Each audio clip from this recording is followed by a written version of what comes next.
Sveiki, gerbiami Tauragės televizijos žiūrovai. Šiandieninę savo programą pradėsime tais pačiais kadrais, kuriais užbaigėme praeitą laidą. Matysite svečių iš Latvijos Talsio miesto. Bendras tauragiškių ir latvių kolektyvų koncertas, skirtas Lietuvos nepriklausomybės dienai vasario 16-ąjai, buvo svarbiausias kultūros ir visuomenės gyvenimo momentas mūsų rajone per praėjusią savaitę. Taigi, šiai dienai ir jai skirtiems renginiams paskirsime ir šią savo, galima sakyti, koncertinę laidą. Prieš tai norime priminti, kad Tauragės televizijos programos transliuojamos kiekvieną ketvirtadienį po Respublikinės televizijos vakaro žinių laidos ir kartojamos penktadieniais iš karto po rytinės Respublikinės programos.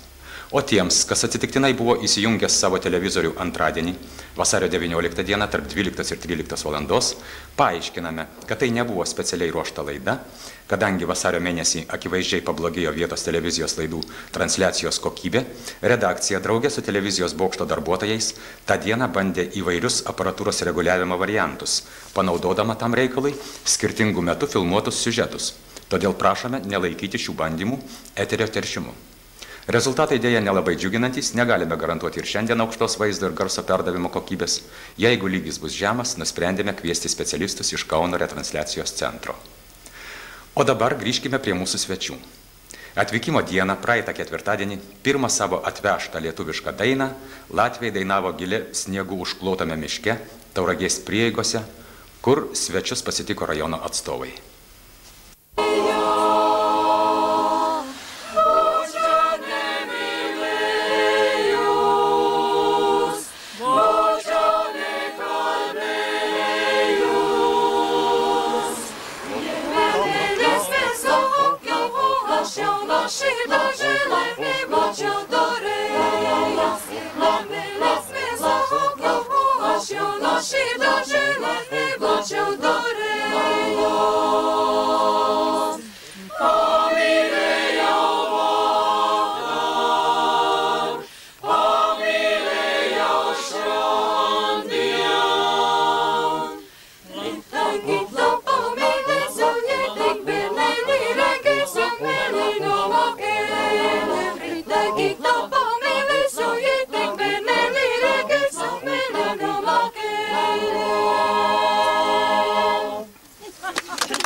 Ta pati vakarą svečiai jau koncertavo Gaurėje, o kitą dieną įvyko nepriklausomybės dienai skirtas jungtinis koncertas. Dalyvavo liaudies ansamblis Jūra ir Zenono Komskio vadovaujamas kultūros namų kamerinis choras. Laidoje girdėsite pirmą kartą Tauragėje šio choro atliktą Amerikos lietuvio kompozitoriaus Vanagaičio maldą Putino žodžiais žuvusiems už Lietuvos laisvę.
Po koncerto Gaurėje svečiai buvo pasveikinti, pagerbti ir pavaišinti, nenusižengiant lietuviško vaišingumo tradicijoms.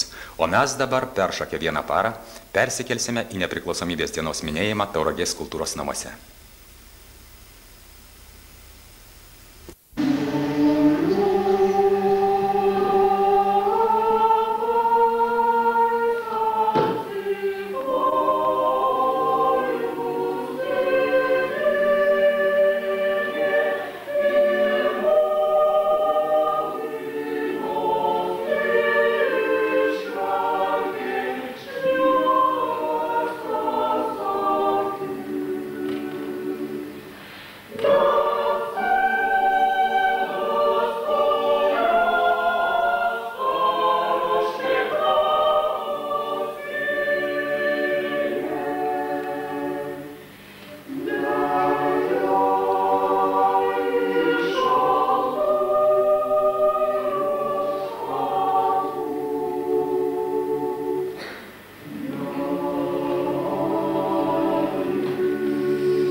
Tai, kad salė šio koncerto metu buvo pustuštė, akivaizdžiai parodė, kaip Tauragės visuomenė sugeba įvertinti mėgėjišką meną, kad ir kokio aukšto lygio jis bebūtų, kaip sugeba priimti ir pagerbti svečius. Tačiau tie, kas atėjo, apvilti nebuvo. Plojo kiekvienas už du.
Lietuvos nepriklausomybės dienai skirtą kalbą pasakė rajono tarybos pirmininkas Vytautas Venskus.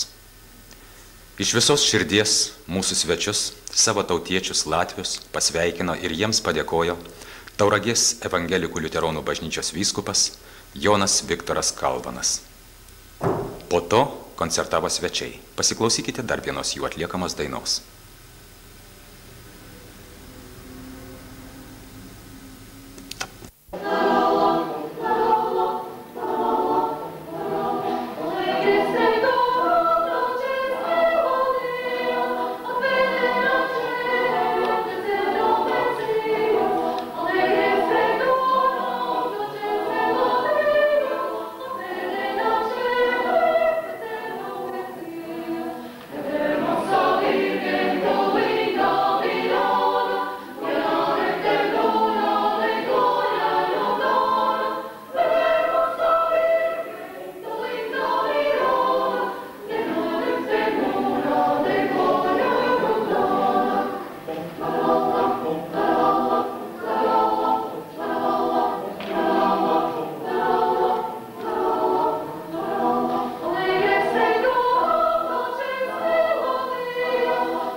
Po koncerto, kaip jau įprasta, tradicinės gėlės, sveikinimai, dovanos.